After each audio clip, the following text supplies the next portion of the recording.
I don't think Jesus had an X and a Y chromosome. He had an X and a cross chromosome.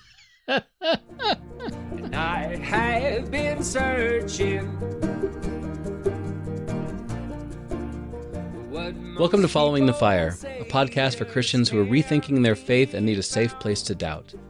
As we wander through the spiritual wilderness, we want to find and follow God wherever the pillar of fire leads. And just like God's people in the Bible, we get lost, we miss the point, and we don't have all the answers. But maybe that's okay. We're on this journey together. I'm Nathan. And I'm Steve. Even on my heart can't compare with what you're worth. Yeah, so Hannah got a gecko today. Okay, I saw something about a gecko. Mm-hmm. How did she end up being interested in getting a gecko? Because it's not a snake. That's the only criteria. Not a snake. Well, she wanted a snake terribly. Okay. But Kristi has a thing about snakes. Okay, so it's as She close as does possible not to a like- snake. Right. It's in the Without same- being a snake. Right. Same part of the Yeah. evolutionary tree. If she can get it cursed, then there you go. Yeah, as long as the gecko doesn't start telling her to eat apples or something. Yeah, don't listen to the gecko. So I'm not entirely sure that this is going to make sense, the topic that I have tonight. Okay. But this has really been on my mind lately, and I think it's partly due to reading the Jared Bias's book, Love Matters More, which is the book club book for next episode. Coming 55. up next. Yep. He talks a lot about truth. Like the first whole half of the book is like, what is truth? Yeah. In a way, like discussing it back and forth. And that phrase, what is truth, from something, the Bible, where was it? John 18, where Jesus is in front of Pilate, I believe. Right. And John 18. come on. It's the what I if. had this pulled Yeah. up, sorry.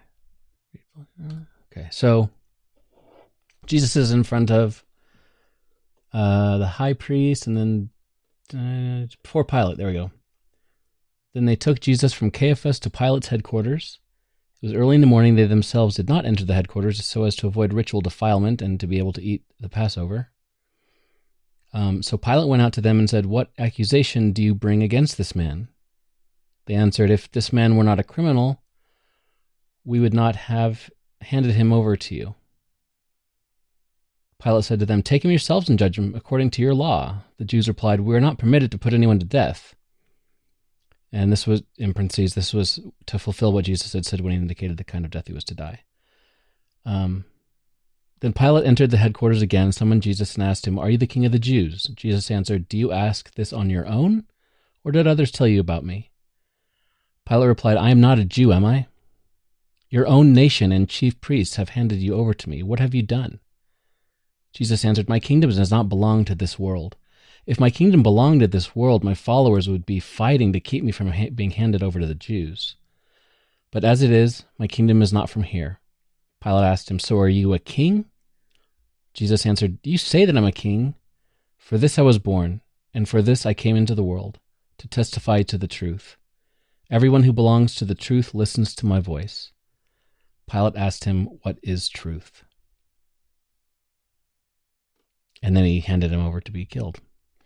So, since I was a teen, I've always read that verse, the "what is truth?" It's just like this question that's just hung out there, just for the millennia to just kind of dangle there, and nobody answers it. Yeah. It seems like a pretty big question, because Jesus said, "If you belong to the truth, you listen to my voice. And I'm here to testify about the truth." And he's like, "What is truth?" Not what is the truth. And I assume that that's how it is in the Greek as well. I haven't looked at it. Just what is truth?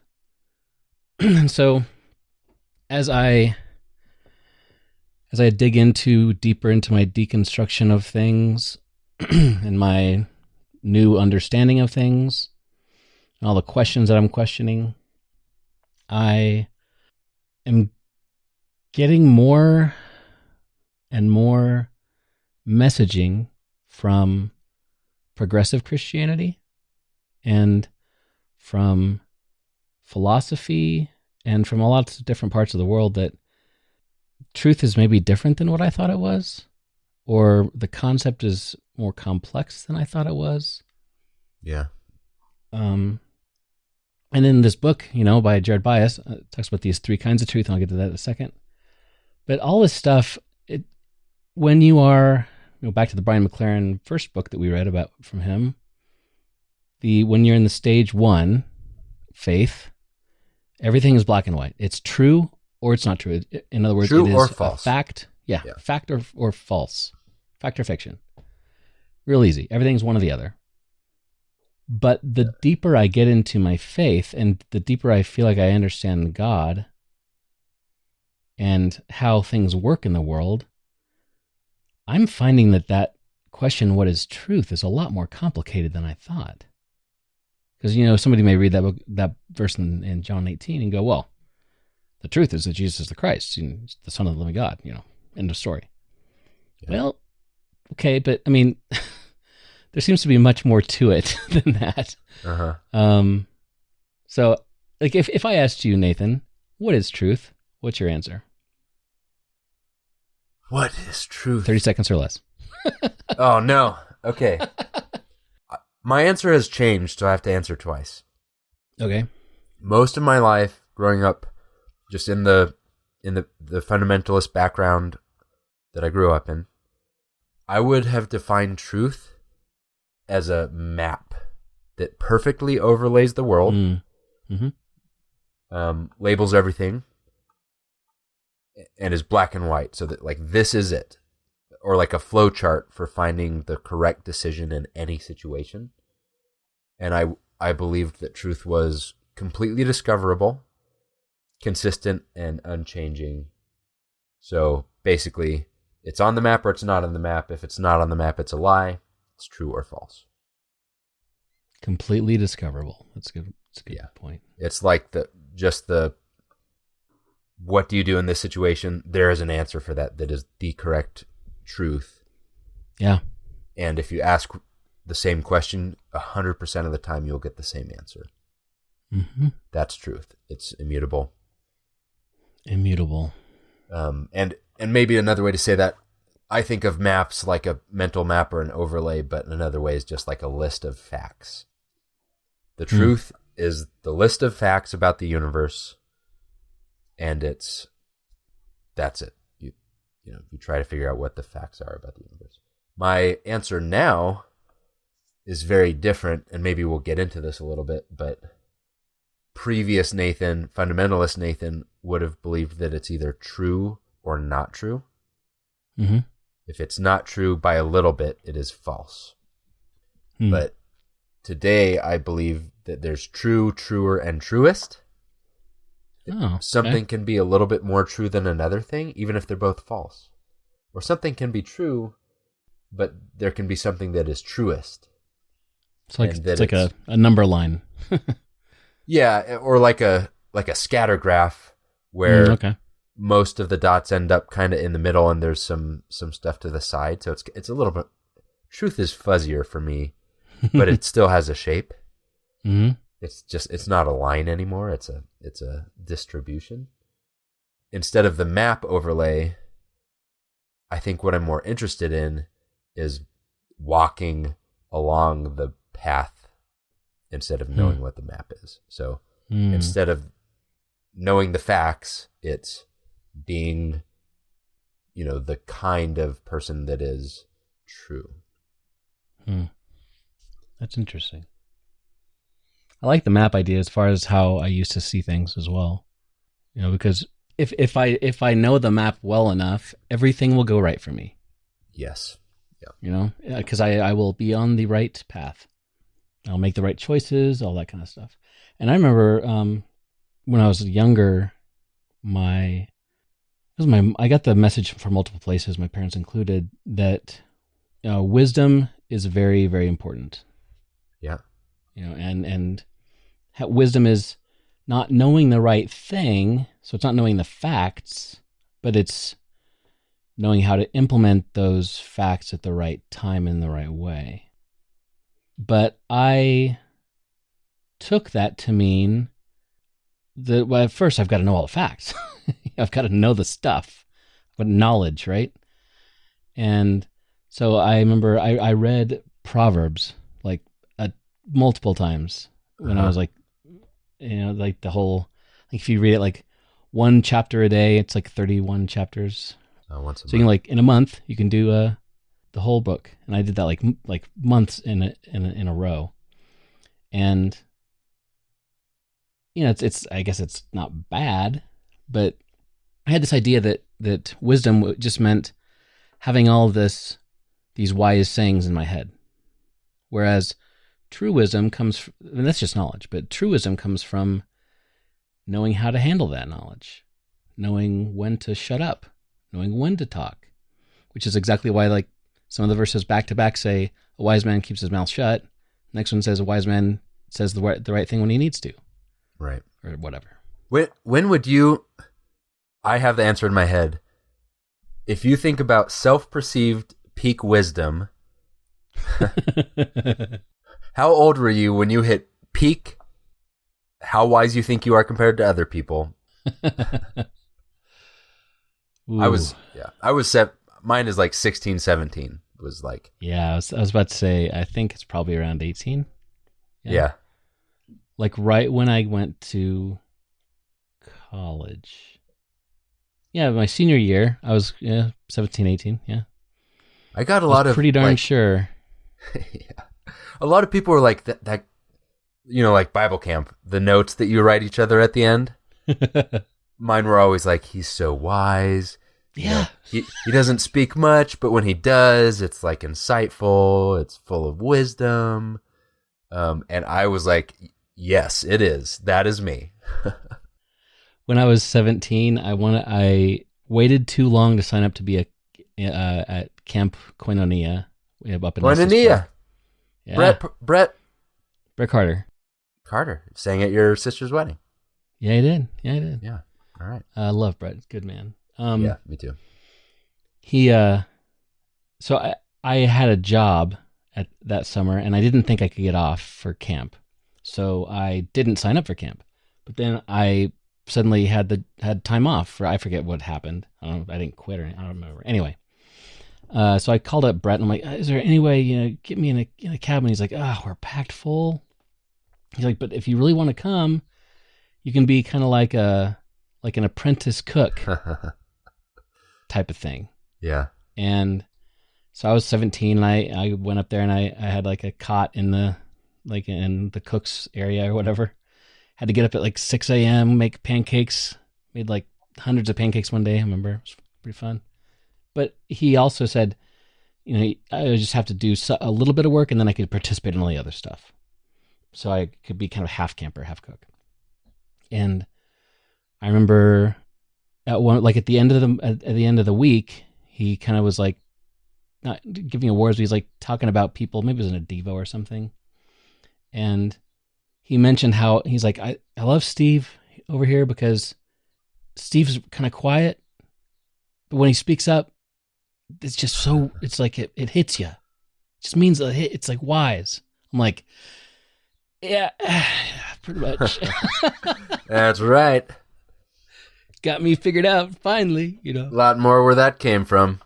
Oh yeah, and then I went off to college and I'm around everybody who thinks like I do. And I'm like, I'm right after all.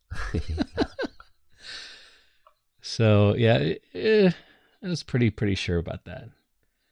And then in some of the prep, moving into doing mission work, I was pretty sure that I knew what was going on as well. And I am now at probably the point in my life where I feel like the least wise that I've ever been, or at least the least knowledgeable. And so, which is a bizarre place to be. Yeah. It's what's that curve of ability, like versus how well you think, Confidence, how well, yeah. confidence versus ability or something like that. Oh yeah. And, like, you start out and you're like, I don't know anything, and then really quickly you go way up high in the confidence level, and then the further you go over to more knowledge, like you fall way down, Yeah. and you kind of it goes back up a bit and it kind of stabilizes. But never as high as that first. Right. So I think I'm on the dip, maybe on the upswing. I don't know about that yet, but still trying to figure things out. But this whole concept of truth is just, it's making me crazy, because especially when it gets to the Bible, and we'll talk about that in a second, but it all comes down to truth isn't necessarily as nailed down as we might think. There are certain things that are true only under certain conditions. Like, Nathan is a 40-year-old man. That is not a true thing. That is false. Right. However, in a few years, that'll be a true thing. And then it'll stop being true again. Right. And there are things that are never true under any condition. Like, Nathan is a 12-foot tall blue Christmas tree with a hive of bees for a beard, which might be pretty cool and probably sounds like a pretty good Christmas story for kids, but not a true thing, and I don't see that ever happening. Right. Then we get into the whole, is truth always a fact? Can I believe something into being true? And this is where it all gets into wacky philosophy. Can truth be subjective or relative? Well, I kind of just said it sort of is, but I'm not advocating in any way for pure relativism. Like, pure relativism just means that a statement can never be wrong or right, because those categories don't exist. But there are things that are relative, like Apple makes better computers than Dell. Now, to me, that's 100% true. You cannot convince me otherwise. But maybe not to you. Probably depends on when, too. Yeah. Yeah. And what's the criteria we're using to measure that? For what purpose? Yeah. Yeah. For what purpose? What's another one? Like, LA is close to New York City. Well, not if you're like an ant. Yeah. But if you're looking a constellation. Right. If you're living near Sagittarius or something, then it's definitely close. Yeah. Chocolate tastes better than vanilla. It's relative. Yeah, I think, like, moving from a certainty culture where the truth is your anchor, it's the thick rope that ties you to something, it's tangible, you're in it or out of it, right? And it's life or death, kind of. It's like, this is the fortress that I live in, this is truth. The purpose of truth is an entrenchment, an encampment to protect me from being not true. And you will build thicker and thicker truth walls to make sure that you're in the encampment. And this works in conservative and in progressive fundamentalism. So you'll see this on the left when it's like, you're not allowed to celebrate this if you don't, this new thing I made up that, none of us have heard about yet. That's saying, right, I'm building this wall so deep to know that I'm in the center of it. The purpose of the truth there is like, I want to know if I'm in or out. I want to feel safe. I want to feel like I am firmly standing on the truth. Mm-hmm. I think moving from a certainty culture that it's the whole foundation to this like wonder, questioning culture is so scary, because you've lost the foundation, but I think you still want to have the same fortress, but you're outside of the fortress now. Mm-hmm. And so as you start to do that, you find out that truth does a very different thing, or maybe it doesn't protect you like it used to, because you can't be certain about truth. Right. So if you're going to build a fortress, but you don't know whether you're in it or out of it, that's very scary. Yeah. Like, so there's a wall there. Which side of it am I on? Yeah. And I think that's where some of it comes. Like I said, like, my idea of truth moved from the map to a very different and a very fuzzy thing. But the point of truth has changed for me. So it's not, am I correct now? Can I be certain now? Or even like, do I feel safe? That's what I was clinging. That's what legalism is, or that's what black and white thinking is, or fundamentalism. Fundamentalism will always just try to find the truth that defines me in the center of it, to the exclusion of other people, whatever that means. Yeah. We don't use instruments, or we don't use instruments and we don't have female preachers. We don't use instruments and we don't have female preachers, and we don't, you're just like defining yourself into, it's truth starts with me and it's a circle around me. Yeah. But if truth, and Jared Bias gets to this in the book, so I'm heavily plagiarizing this, but that's the Eastern or the ancient idea of truth was not that mental map that is right or wrong. It's a flow chart of if-then statements. It's not a computer program. Truth is a path or a plumb line. Truth is not about knowing. Yeah, truth is truth is something you have to walk. Mm-hmm. You can't know truth. You have to be truth. Tired of trying to answer every question that anybody ever thought to ask. And I'm worn out from defending a position I did not build and cannot seem to master. Yeah, and I think that when we tend to talk about truth in religious or non-religious circles in our culture, we are a very certainty is better culture, for sure. And so we want to ask questions that have a definitive answer, a yes or no. Back to the somewhat fuzzy answered things, the somewhat relative things like preferences on ice cream or type of car or whatever. But then you move into this church is better than that church. Or this church is more true than that church. Or the way of interpreting this scripture is better and more accurate and more truthful than that way of interpreting scripture. Yeah. And one thing what's kind of not confusing me, but it's been on my mind a lot. I'm reading this book. I think I mentioned it before, Sacred Earth, Sacred Soul by John Philip Newell. And it's about prominent figures in the history of Celtic Christianity and how they viewed things.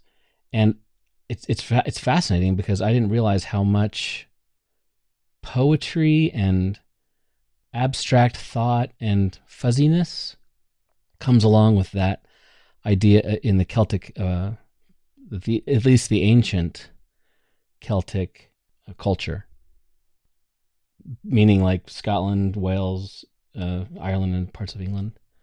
And so like they will they'll read a scripture and it'll say a thing and they'll extrapolate from that what the truths are. Not like they're very unconcerned with, is this like what time of day is the third hour? Right. What time did it happen and on what day did it happen? Right. Yeah, was it a Thursday or Wednesday? And in what sequence? Yep. But they're more like talking about Jesus, for example. They talk about like, was Jesus sent from God? Yes. But they don't, like we would say, what does that mean? Was he impregnated by God or all this stuff? Did Jesus have a X and a Y chromosome? Yeah, right. Yeah. And they're like, no. And so when they think of Jesus being the Son of God, they don't think of Jesus being deity. They think we're all sons and daughters of God. So he's just like one of us. And when he became holy through the baptism and the things he did, Jesus showed us what a true human is like, and not how Jesus was like the fulfillment of humanity, not the difference from humanity, not the opposite of humanity.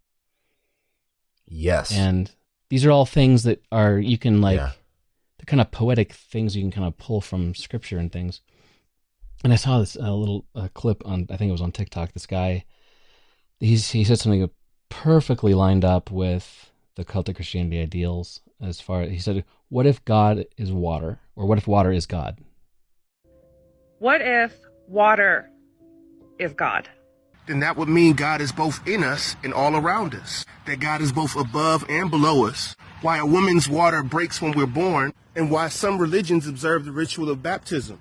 But if water was God, then that would mean that God has no gender, that God takes the shape of whatever container God appears in, which would explain why we have so many different belief systems. Which begs the question, what is the spiritual significance of poisoning the water in Flint, Michigan? Or the oil burning in the Gulf of Mexico? Or the large islands of garbage floating in the Pacific Ocean? If God was water, would that not mean that every natural place is holy? That every thunderstorm was a church without walls? That when the rain falls, it's an act of God's death giving life, and when it evaporates again, it's the day of resurrection? And life itself was just a test of learning how to be and flow like water, how to give life to other people, and how to refresh their spirits and quench their thirst with your presence. It's like all these really, I would say, fluffy things, because my fundamentalist background and even my American background is like, this should be cut and dry, thank you very much. Yeah. So it got me thinking a little more about like what truths are, and maybe more than just what is truth. Like, is the phrase "God is love"? Is that a truth? Is that a true thing? Yeah. In what way is it true? I think that There you go. that's trick the question. that's the hard part. Is for me, like saying something like the Bible is true or God is love. I would say yes and yes. Mm-hmm. Or I would say everything happens for a reason, yes. But a physicist and a psychic both believe that everything happens for a reason, but they mean very different things when they say everything happens for a reason. You know what I mean? Yeah. So did it happen for some meaningful reason? Everything has a cause, or I'm the center of the universe and everything happens to teach me a lesson. Yeah. Is cause and effect a reason? Or is it just cause and effect? Yeah. So like if I say God is love, if my life's going pretty good, maybe God is love, because I see that in my life. I see when I pray, God helps my sick dad, or I have a good job, things are happy for me. But what if I am a little girl in a child trafficking ring in Malaysia? Am I feeling like God is love? If someone says that to me, that is not a true thing, because I am not feeling that in any way, shape, or form. This is all I know, is being traded from man to man. Sorry, it's kind of dark. But so to her, maybe God's not love. But so that's a kind of truth, because does that change the nature of God if I think he is love and she thinks he's not love? And you're talking about experienced truth. Right. Which from the heaviest, like you said, like God as a father is a difficult concept for a lot of people who have difficult fathers or no fathers. But experienced truth is also what we talk about when we say, like, is coffee better than tea? Yeah. Right. So when I experience my life and I say what season is the best season, I'm going to say winter, because all of the things that produce pollen are dead. But someone else might look out the window right now, it's a perfect spring day, and say spring because it's like the perfect temperature and the birds are singing. And that is, both statements are true for us because they are experienced truth. It's like people say, my truth. Mm-hmm. But a fundamentalist understands that kind of truth and uses that kind of a truth with a lowercase t, but still believes that there is a capital T truth that never changes. Yeah, so in that case, God is love would not change if that's a true fact. Right. But the experience, the meaning of that changes depending on your experience. And it's certainly not helpful at that time. Right. So hearing God will never give you more than you can handle is not helpful any time that it has ever been used in the history of greeting cards. Right. It's definitely not in the Bible. that's an interesting case of having a thing that is true and using it as a baseball bat to beat people into the truth. Yeah. The girl that we talked about, or the person who doesn't like coffee, is the outlier that you feel the urge, if your foundation is in a truth with a capital T, you want to force them into that. Mm-hmm. Instead of sit and listen and understand what they're going through, right? You want to be like, well, here's what's actually going on, or don't worry, there's this hope in the future, or here's what this means. Because it's those outliers or those exceptions that cause the most stress for someone who needs to know that they're in the correct circle that has the correct fortress around it. And all of the dots on the outside are terrifying to that person. Yeah. Yeah, and if you're this theoretical girl that I'm talking about, and if you say that the truth, the factual truth of God is love is true, is accurate no matter what happens to you, that truth, if I'm that girl, that truth doesn't matter to me. It's irrelevant to me. Why do I care if God is love if I only ever see evil? So in that case, is that truth, the factual truth, then true to her? Does it even, because from her perspective, it doesn't matter. It has no influence on her life because God is not removing her from that situation. And so, I mean, these are like things I'm thinking through. Yeah. And so, like, from his book, Love is Love, Jared Weiss talks about fact truths, like we've been talking about, and meaning truths, like things can mean more than they are, like taking the fact and construing a meaning out of them, like I was just talking about. Fact may be God is love. The meaning is that doesn't mean it, that truth does not mean anything to me, therefore it is not a true thing. Because facts have no inherent meaning. Like, there is no meaning to a tornado. It's a tornado. I mean, it happened because science. But it comes through and destroys your house. Then we immediately try to assign meaning to that. And a person whose house was spared, the meaning of that tornado is that God will protect me. And to a person whose house is destroyed, the meaning of that tornado is God hates me. Same tornado, different meanings. And they're both true things to that person. And then he talks about wisdom truths, which is kind of what you were saying, how, like, where you are with things. It's like the things that can only be determined through experience and situation.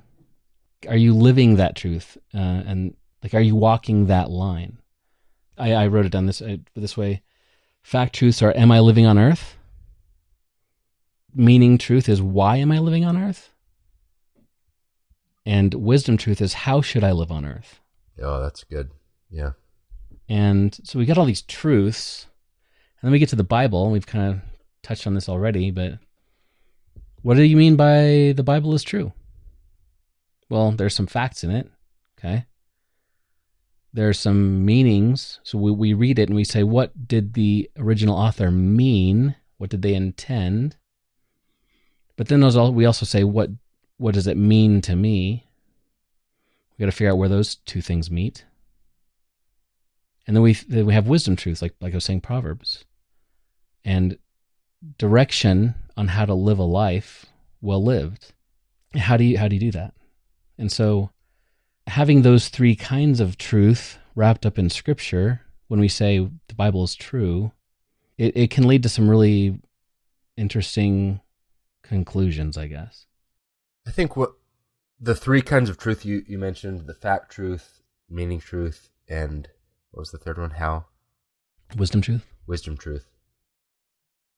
I think the kind of the footprint of fundamentalist thinking, there are those three categories still, fact truth, meaning truth, and wisdom truth, but you can apply fact truth to all three of them. So there's fact truth, what happened, there's meaning truth, but there's the map that's set in stone. This is the meaning and this is not the meaning, and here's the certainty and the source that I can quote to say it.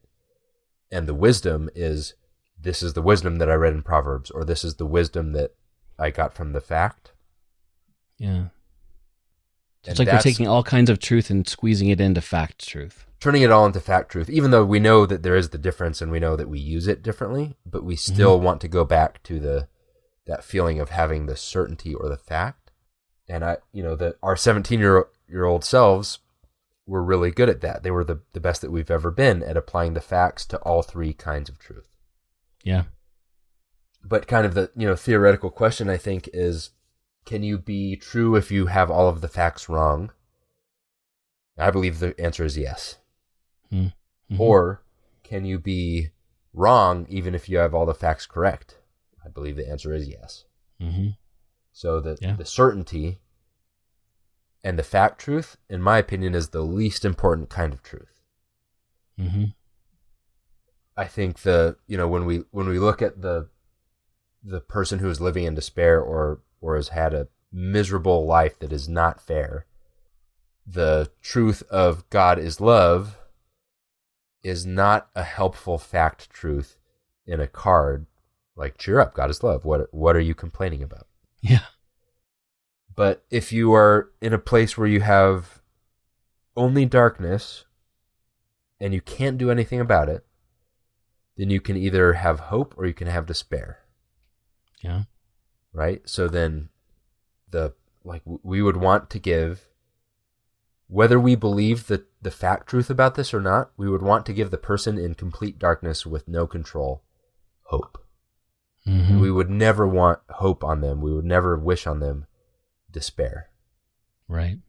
So God is love, when you're in your darkest moment, is, life is not love. Life does not feel good, like the t-shirt says,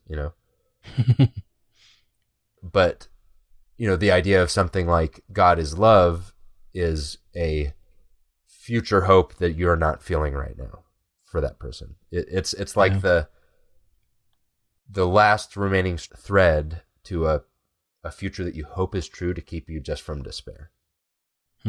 Or if you are not that person and you are someone around them, then you can choose to either believe truth, God is love, or walk truth, God is love.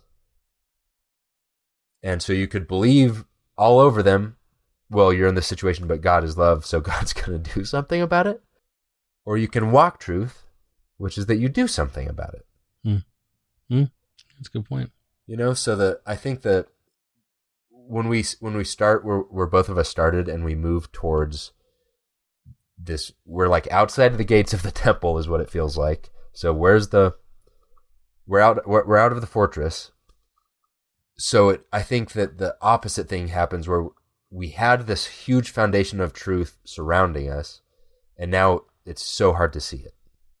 But I think because you can move from true or false into true, truer, and truest, I think that gives space to people like us to start to find out, how do I be true, not how do I know the truth. Yeah. Being true versus knowing the truth. Yeah, it's like, what do you do with it? Yeah, and there's an example, like so many people, let's say in stage 1, certainty kind of faith, where things are black and white. They want to know answers to questions like, what is a sin? Is this a sin? Is this a sin? Yep. Is this a sin? How far can I go? How far can you go? It's a sin if you're asking the question. That's the answer. Too late. No, but that's a question that is just not interesting to me. Like what is and what is not a sin? It doesn't even make sense to me anymore. The question and the answers are all dumb they're foolish. You're all missing the point about what the whole thing is. Or like, is the Bible true? Is this thing in the Bible true? Did this thing happen? Or was this thing written by this person? Those are the most important things, and that's what the whole stack of cards is based on, is on top of. But we intuitively know how something can be both true and false at the same time. Yeah. I do this all the time on Twitter. When I'm being snarky, I will misquote Jesus. Yeah. And so, I could say, blessed are the bold and arrogant, for they shall take the earth by force. Jesus. And I have just lied, maybe. Jesus did not say that. And if what Jesus said is true, then that statement is not true. But I can still use that to convey truth. Meaning it points to something. It points something out in you, or it points a direction that you should go. Yeah, and in a way that truth is more true than if you, or can convey more truth than just the correct quote. And it's not true. Yeah, exactly. It's a pointer, because truth isn't just this fact is correct. It's we're supposed to do something with it afterwards. So knowing the map, even if I had a 100% correct map, doesn't matter at all if I don't use it to go anywhere. Yeah, and so with all of that in mind, thinking about faith, like how important is truth to your faith? Well, let me back up. I have talked to a lot of people in the deconstruction land who have gotten to the point where they come across knowledge or information about the Bible, like the scholarship stuff that we've been talking about here and there. Yeah. And they see that, well, some of the fact truths that I thought were in the Bible are not facts for whatever reason, or we believe them now to not be fact truths. Like, there's zero evidence for the Exodus, for example. I mean, it may have happened. I'm just saying that there's no archaeological evidence at all. Right. And like Moses, Abraham, like a lot of these things, like did they happen? Did they not happen? What are the facts? And I think we get wrapped up in that, and if we get to the point where we believe that those facts are not true in a fact-truth way, then that suddenly, like you mentioned, House of Cards, that's perfect terminology for it, because we perceive that as a destroys all. I pulled the bottom card out, and it's all fallen down. But it's because the most important part of it was the veracity of the original statement, and right. and not the usefulness or the application. Right. Which I think is a shortcut. So we have family lore in my family that every time my family, the Wheats, go on vacation, we end up cold, wet, and alone. We're always in the wrong spot at the wrong time in the wrong season, or, we're the stubborn ones who go on the camping trip anyways. Yeah. Even if no one else, would. And that's like this story we tell about ourselves. It's not actually true. It's probably 95% false. But I think the shortcut is when the facts are the things that matter the most, you can get away from what does it mean for me, or what should I do about this, or who should I be now? Instead of what is the point of this story, and how does it apply to me now? From the very beginning, the point of the stories in the Old Testament were told for a purpose. None of them were just history for people to know. And, this is your Ancestry.com, this is what happened.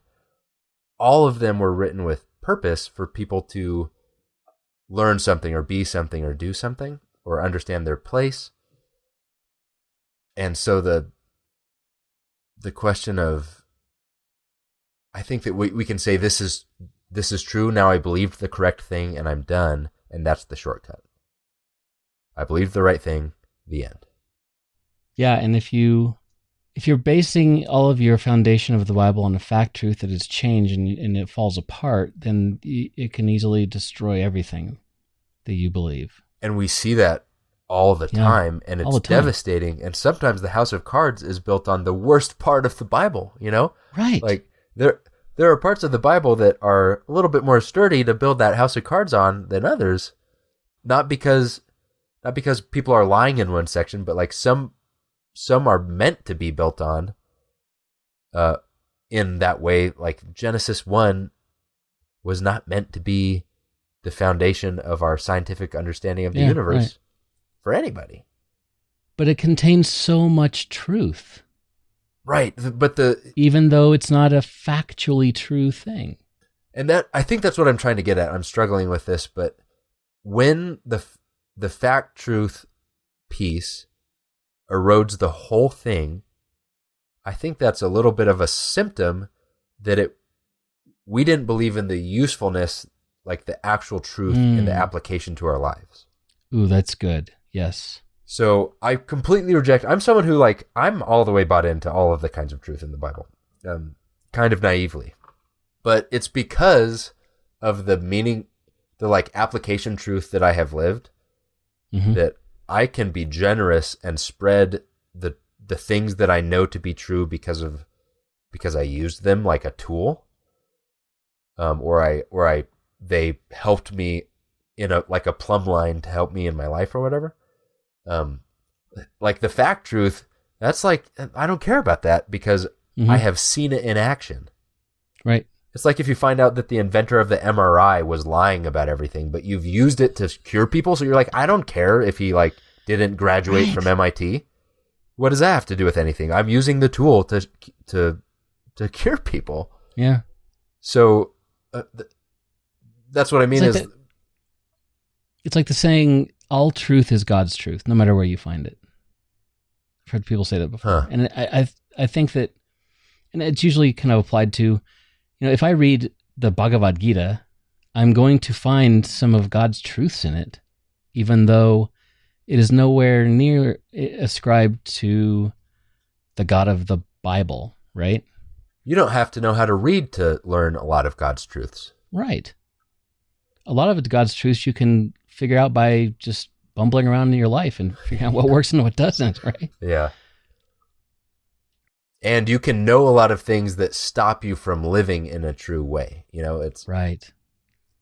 And that's kind of where I was going with some of this is when we I think it's the wrong, basing our faith on facts or lack of fact truths in a 2,000-year-old book written by a bunch of different dudes is, I think, missing the point. I think the point is that these things are true because, for one, not all the things, but there are truths in there, and you can see those truths by the way that they work in the world. Now, you can also argue, as kind of Brian McLaren did in the Should I Stay Christian book, that there are a lot of nasty things that have been done based on the Bible. But you could also say, well, then in that case, those things weren't done based on the truth of the Bible. And so it gets into this weird area that's uncomfortable for us being former fundamentalists and Americans. But as you mentioned, the quote-unquote Eastern and ancient world, they're much more comfortable in the Eastern world with things as we would see them as fuzzy and not as solid. And that even actually explains some of why in Hebrews, for example, all through the New Testament, actually, that they're constantly misquoting the Old Testament. Yeah. And it drives me nuts when Paul uses a verse completely incorrectly. Like that. Yeah. That was never what that. Not only is it out of context, but it's completely even misquoted. It's definitely not what they were trying to do in that verse, Paul.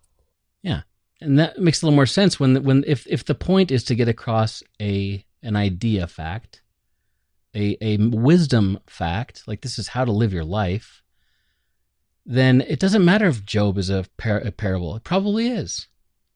It doesn't matter. That's the point. I don't care if Job was a real guy. I don't care if Moses was a real guy. I don't care if the Exodus actually happened. I think the point is that the truth trying to be taught is that God is there and he will help you sometimes. Sometimes he'll let you help yourself. Sometimes you don't see him, but he's there. Sometimes you see him, and it scares you. And those are the kinds of things that I am trying to now, the way I'm now looking at Scripture and my faith, I'm trying to see things more that way, more kind of an open-ended truth, which is probably heresy to a lot of our former church mates. But I think that's really the way we need to go. Instead of having like heart attacks and freaking out over like the declination of the verb in John chapter 3 or whatever. Yeah. I think the thing that I've seen like in our new community, the pendulum definitely swings, in my opinion, a little bit too far towards, if you can't know the truth with a capital T, if you can't have the map and know that you have the map, then there's nothing that's true. There's no point. Mm-hmm. And Brian McLaren makes the point, or maybe it was, now I forgot who it was. Maybe it was Jared Bias. But knowing that truth is relative, or that it is impossible as sensing beings to really access the complete truth. I can only see my lived experience. I have a filter that I'm seeing the world through that by definition means I will never actually know the full ultimate reality of everything. That's not the same thing as I can't discern truth from falsity, and I think that's one thing that when you get out of the fortress of truth, and you think there's nothing. But there's you can see people who are living lives of love, and you can discern that easily. Mm-hmm. You don't have the certainty to hold on to necessarily, but it doesn't mean that there's just nothing. Complete relativity doesn't mean no fact is truer than another. We absolutely can tell the difference between this is better than that, or this is more true than this, or even this is leading me in a direction that is more true. Yeah. And I think that Eastern idea, truth, I love etymology, comes from a word that means trust and steadfastness and faithfulness. Yeah.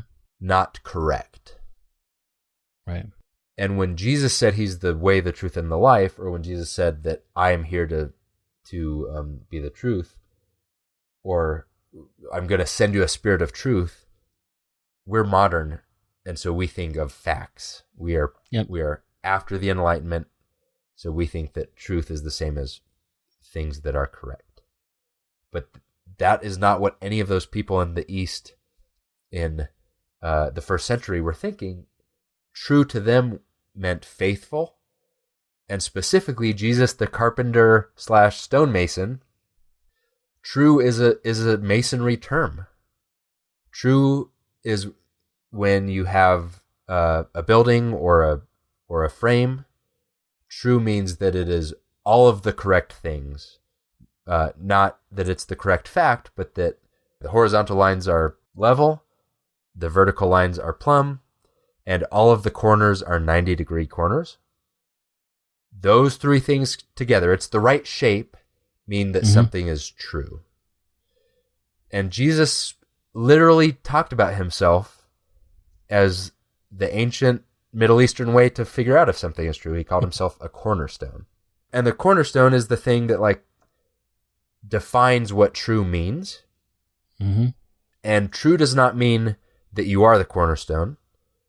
True does not mean that you are inside the cornerstone.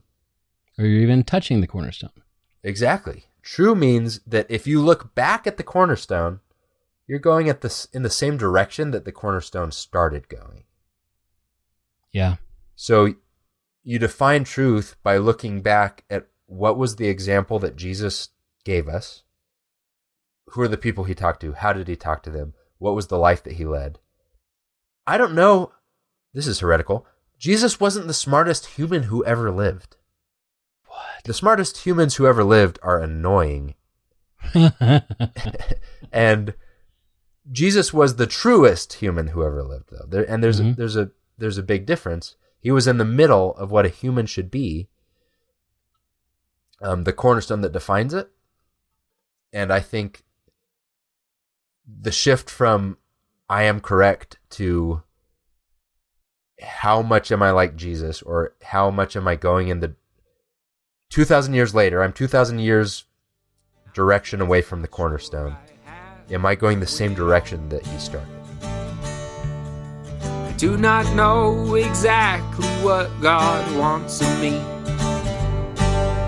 He's only told me how to act towards you. And I'm too far separated from the men who wrote the law.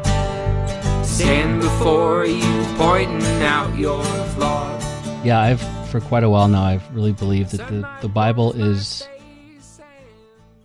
in a way, in some way, it's man's best guess about how God works, but also a pointer. It's a direction of do stuff like this and don't do stuff like that. Just because the stories in the Bible, like David was a screw up. Yeah. And he was still man after God's own heart, whatever that means.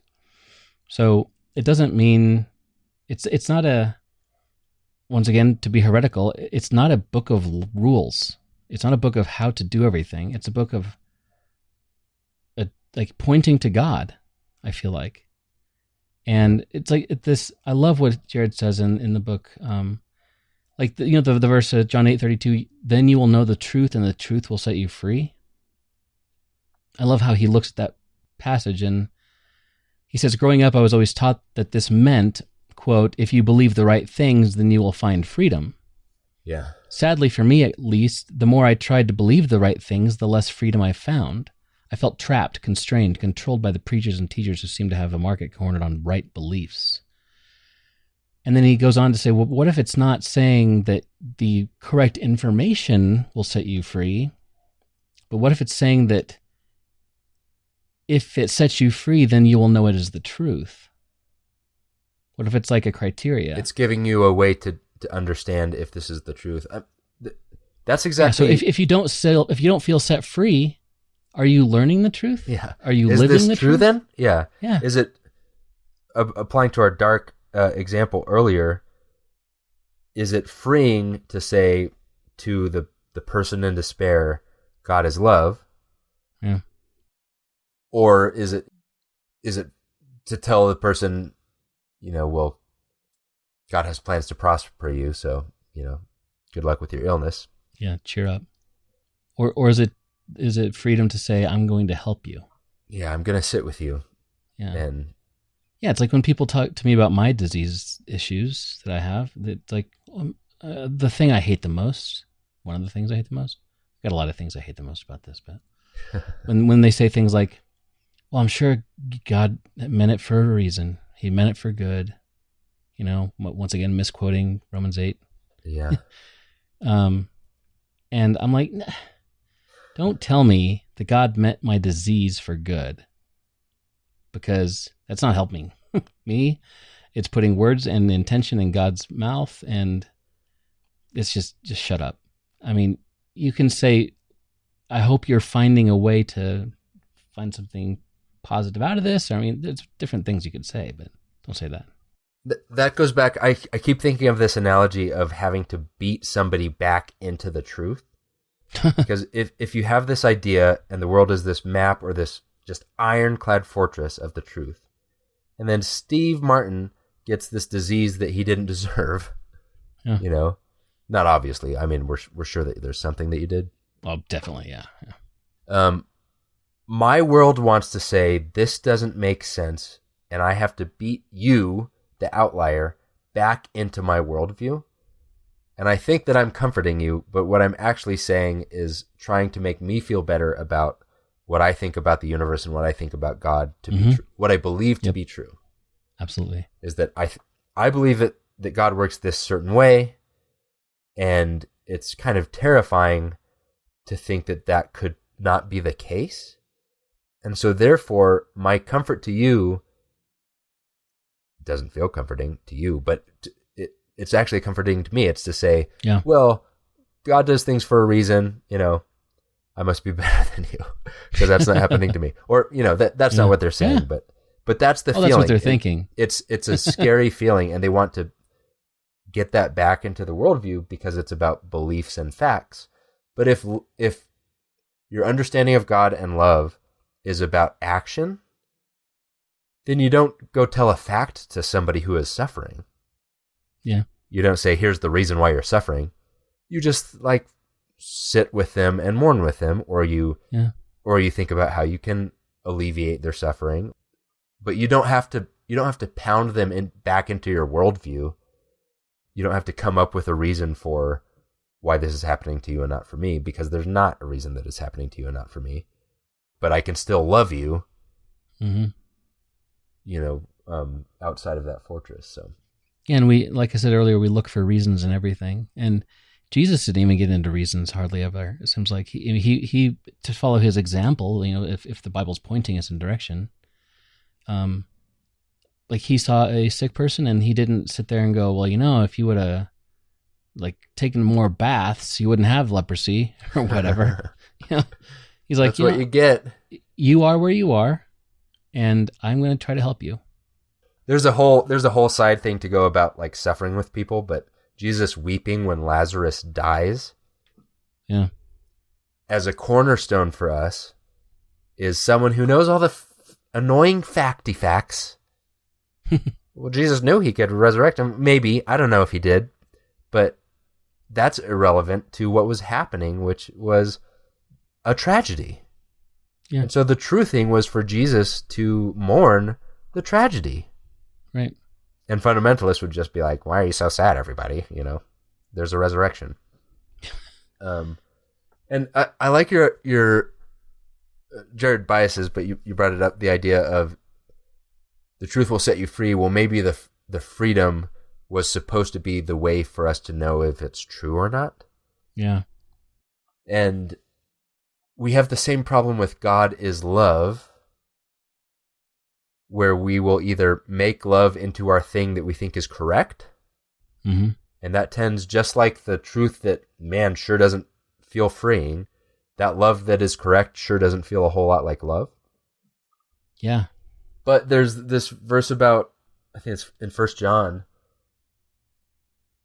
this is how we will recognize truth, and then there's a break, and then the next verse is that we love each other. Yeah. And if you take that break out and just in our Bibles, it seems to be, here's the category for how that we know that something is true. It starts with people are true, God is truth, and then it says, here's how we recognize it. Here's how we recognize it. We love one another, because if you love, you're born of God. Right. And my theology is backwards from that, because I would think, no, if you are born of God, then you love, and I do believe that. I believe that the love that I am capable of is mostly from not me, and you know what I mean? It's mostly from God through me, not me because I'm doing it right. But that's not what John says. He says, if you love, you're born of God, and that means you know God. If you don't love, you don't know God. He doesn't say, if you don't know God, you don't love, which is the evangelical view. Right. Well, the solution is you got to know Jesus, and then you'll love people. Yeah. No, this says, if you don't love, you don't know God. The criteria is the love. God is love, just like truth is freeing, is if who you are meeting is not love, then that's not God. Yeah, and I love what you just said about how we turn what we want to be true into love. Or we take the things, what we see as fact truths, and we turn them, we say, oh, that's what love is. Which, we both have experienced people who, they think, people in my family and at the previous church think I'm doing wrong, think that things we're saying on this podcast are wrong, my opinions about LGBT people are wrong. And so their version of love is to exclude me from things and to tell me that I'm wrong because of the fact truths, all this stuff, when I'm just trying my dead level best to show love to people, and I'm trying to be less concerned with the fact truths and more with, I guess you'd say, the wisdom truths. as far as like how to live your life and how to show love to people. Because the most loving thing, the most loving thing when you live in the fortress of truth and you're in the middle of it, feels like you need to bring people into your fortress of truth. Yeah. Yeah. And so we've defined love in evangelicalism as the thing that defines if love is true is if it's true, not that love defines what is true. Man, I probably need to say that again. So it doesn't matter how not square it is if we think it lines up with our facts. That's love. Mm-hmm. We've defined it by our beliefs and our knowledge instead of how do we know that our beliefs and facts are true if it's loving. Yeah, it's like the whole alternative facts thing that Trump's press people are putting out. It's like this is a fact because I think it's a fact, and I'm telling you it's a fact, and that's true, versus the actual truth, and it's just all wonky. I think when I read Pilate, I read it in a Trump-like voice, but it doesn't matter if you're pro or anti-Trump, just a cynical voice. Mm-hmm. His question, what is truth? He doesn't want to know the answer to what is truth. What he means is... He's being snarky. What does truth have any bearing on what we're doing here? Oh, interesting. Right? If you're in a court of justice in a corrupt country and someone says this isn't right and the judge says, what is right? What they mean is like, what does that have to do with it? What is justice? Like this isn't, what does that have to do with the outcome here? These people want to kill you not because of the facts. You know what I mean? It's what use is this? Is this truth? Like who cares if you're the king of the Jews? What matters is what these people think and feel, Fake news is what he was saying. What we need are tone indicators. My daughter's been teaching me this. Tone indicators are for like when you do texting or instant messaging or whatever. You like if you say something, you like go /J. That means I'm joking, just kidding around. Or like love you /R means romantic, or /P just means platonic. Platonic. Or /S is sarcastic, things like that. So that she uses all these with her friends to indicate like shut up, I hate you /S sarcastic. Just kidding. That's funny. We need that in the Bible. Yeah. So was Pilate being sarcastic? That's the thing is we don't need that in the Bible, but we feel like we need to know what everything we want to know. Wait, what is the one thing that this means? It's like, no, it's a level. The Bible is a level. Go put it on the thing you're building and see what the Bible says. Yeah, it's an interesting thought experiment, and for some people listening to this, maybe not a thought experiment at all, to imagine that the Bible is completely made up by people, that God had no inspiration to it at all. Just think about that for a second. It's just words and stories and ideas. If you look at it, just for a second, look at it that way, that's a book that you can take to the bank as far as how to live your life.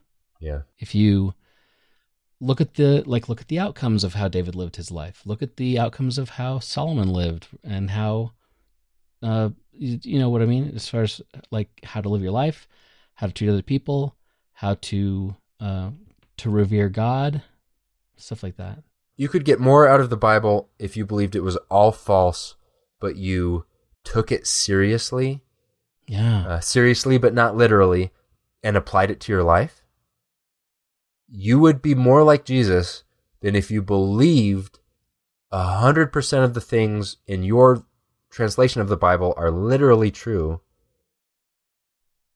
and did nothing and did not apply that to your life. Yeah. So on the scale of, is the Bible true or not? My answer is always yes, but the usefulness of the Bible to our lives, in my opinion and where I am right now, is that I'm someone who believes many of the fact truths in the Bible, but that's not why I read the Bible. Right. I read the Bible for the things that show that I am out of plumb. or show me how to be more like Jesus, or like understand who God is. Yeah. Yeah. And it's, I'm scared by that thought analogy, that thought experiment, because I still want to cling to something, but in that experiment, I would choose the usefulness over the correctness. I think it's a false choice. Sure. I mean, I think that's what Jesus did. He's constantly breaking the quote unquote law, the fact truths, for pragmatic reasons, to heal a person's hand, to allow his disciples to get some food because they were hungry. Not even for pragmatic reasons. He's breaking the fact truth for the more true thing that the fact was trying to teach you. Yes. So that's the direction. That's the cornerstone idea, is you got stuck on this one definition, and you can't apply it to where, like, you can't see how it applies to you right now. So, bottom line, let's try to quit looking at the fact truths of stuff, maybe, and try to look at the truest aspect of things. Like, what's the wisdom truth? What's the meaning of this? What's trying to be taught to me, instead of getting wrapped around the axle about, is it 7 24-hour days or 10,000 years a day or whatever? I think we'd get a lot more truth out of it if we looked at it that way. Yeah, you'll at least be a lot more true. Yeah, that's true. So I want to kind of close out with this a bit of a book, just a little section. So, do you remember those I'm a Mac, I'm a PC commercials? Oh, yeah. Yeah, I'm a Mac, I'm a PC. And great how commercials. Nerdy the PC is and how cool and hip the Mac is. Yeah. So the guy who played the PC is named John Hodgman. Okay. And he has written 3 books of fake trivia. And I have all 3 of them, and they are glorious, hilarious books that someone like you would probably really dig, because they're the kind of humor that's so subtle, and you got to be really smart and educated to get it. Sometimes there's like 12 layers to each joke type of thing. Fake trivia is my kind of trivia. Yeah. So the first book he wrote was called The Areas of My Expertise. And the subtitles, which include matters historical, matters literary, matters cryptozoological, hobo matters, food, drink, and cheese, a kind of food, squirrels, lobsters, and eels, haircuts, utopia, and what will happen in the future, and most other subjects. So he claims that this book is a complete compendium of world knowledge.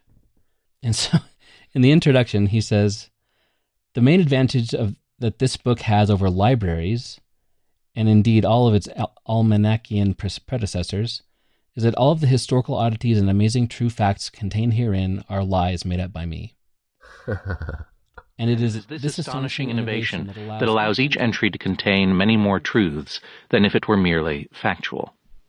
If this last point seems confusing to you, consider the banal and truthful statement that follows.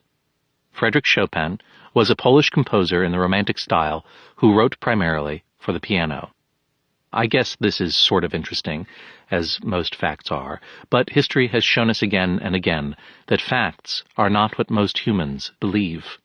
They are not that which moves most men and women to love or hate or joy or crime. Now compare this statement. Frédéric Chopin was a Polish composer in the Romantic style who was obsessed with ladybugs, often letting dozens of them gallop over his neck, arms, and long tapering fingers while playing the piano. Obviously, the lie is so much more compelling. It shocks the mind and plays on the reader's imagination with ladybug-covered hands. New resonances emerge and new melodies of insight, not just into the nature of Chopin, but also the art of composing, the history of the ladybug as good luck charm, and coleopterophilia. It also finally explains how Chopin solved his terrible aphid problem. Truth may be stranger than fiction, goes the old saw, but it is never as strange as lies, or for that matter, as true, proof of which maxim is the fact that I just made it up. It's kind of a long bit, but I love that because he's right. When there are things around the truth, that point you to the truth, just exactly like your tweet. They can have a much more deep impact. I think that's why we like stories so much. We love stories that we know are fake. Yeah. But they point us toward a larger truth that if I just said, we shouldn't do this to people, we shouldn't treat people this way, that's fine. It's true. But if I watch 12 Years a Slave, I'm going to have a much more deep understanding of we don't treat people this way. Imagine a culture where the storytelling never had a point. It was just about what happened. It'd be like reading the weather. Yeah. But all of our stories, whether they're true or not, and many of them are fact true or fact adjacent true, but we shift them into our stories to tell a deeper truth. And when we tell a story or a joke, we realize that the fact is not near as important as the truth. The fact is not near as important as the truth. That's good. Well, now that we have that solved, Nathan, I guess reminder that we'll talk a little bit more about this next week with Jared Bias a little bit. Yeah. It was, once again, fantastic interview. I'm looking forward to reading anything else he writes. But, yeah, the truth thing is tricky, and it's not as black and white as we would like to think. And we're going to keep trying to figure out the right way to tell everybody this. Right. We're getting there, but that's what Jared Bias's book is about, that love is more important than beliefs. That's kind of what we're trying to grapple with is I had all the correct facts, and it turns out that wasn't what was important. Sunlight warms my face and the air fills my lungs. Summer sun brings growth and the winter cold needs rest. Crunchy leaves feel good beneath my feet, and I'm just not sure I have to know it all. Well, thanks for the discussion, man. That's a tricky one You are where you are. and philosophical-ish. And, you know, I Googled what is truth. Just don't even bother. Yeah, you texted me the potential topic, and I was like, oh, just what is truth? Okay. And my mind spiraled out of control for the rest of the day. How do I even talk about truth? Have I said this on the show? I don't remember where I learned this or if I made it up, so I'm going to take credit for it, and if I'm wrong, that's okay. In school, I studied engineering, but I had to take a lot of science courses, and I brushed up against people who were in like physics degrees. Yep. And the difference between a scientist and an engineer, it's like they take a lot of the same math in school. Mm-hmm. They have maybe some of the same competencies. The difference is a scientist cares about what is the facts that are true and why. Engineer doesn't care about that. An engineer cares about what works.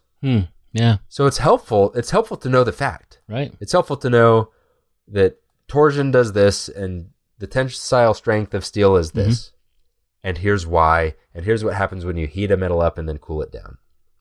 Thank you, scientists, for figuring that out. But the engineer will just say, or we could put a factor of 2 on it and then we're right all the time and we can build bridges out of it. Who cares? Why? It works. Just like my dad is like, just put an extra nail in there, you'll be fine. Here's the theory, but you don't need to know that. Just use 1.5 and you'll be fine. Yeah. And the scientists, and there's value to science, and I don't think engineers are better than scientists, but it's a good analogy because the scientists will just dive deeper and deeper and deeper into the fact, and their dissertation will be about some fact that nobody has cared enough about to explore. And the engineers are trying to make the world a better place. They're like, stop with the facts. Okay, we got enough. We're going to take that and we're going to apply it to life. I think about that a lot. Like, do I need to know the facts or do I have enough? And can I do I have enough to start walking and go the right direction? Right. It's like Hannah with her gecko. She's got so many facts. It's like coming at her ears, and it's giving her anxiety. Like, how much D3 do they need? Should be a light bulb or some dusting powder on the crickets that I give them, or on and on and on and on. And one of the guys that I went to pet store, and he's like, she's talking about all the anxiety she has, and he's like, just get a gecko, stick it in the tank, and throw some worms at it, and it's fine. You know, just figure it out as you go. Do something. Don't just sit there. Do something. Oh man, I need to hear that. I'm the person who I have read 4 books about how to keep bees, and I have never kept a single bee. You haven't? I have not. No, it's a hobby that I think about a lot. You said that you think about your hobbies, but I thought that one you had done. No, I need to get you some bees, dude. I mean, I've put on a bee suit and touched bees and looked at bees. I've gotten close, but I'm piling up the facts because I think that I need that foundation of facts and I need to know all the stuff.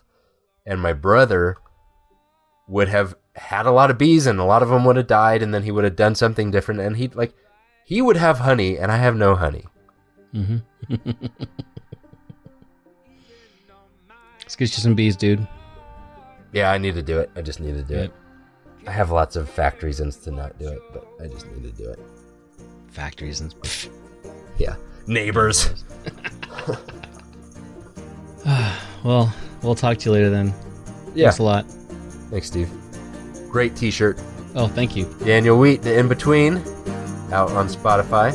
If you don't have a t-shirt, you're not cool. Hey, thanks for listening. We hope you got something out of the episode today. Check the show notes in your podcast app for all the links and references that were made, or you can find it all at followingthefire.com. If you'd like to support the show, please go to patreon.com/followingthefire to become a patron. And of course, we'd love it if you rate the podcast and share it with others. See you later. And I'll give you all my heart.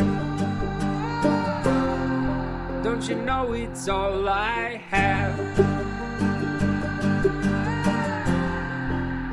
Even on my heart can't compare with what you're worth. I have been running almost all my life, but you always chase me down.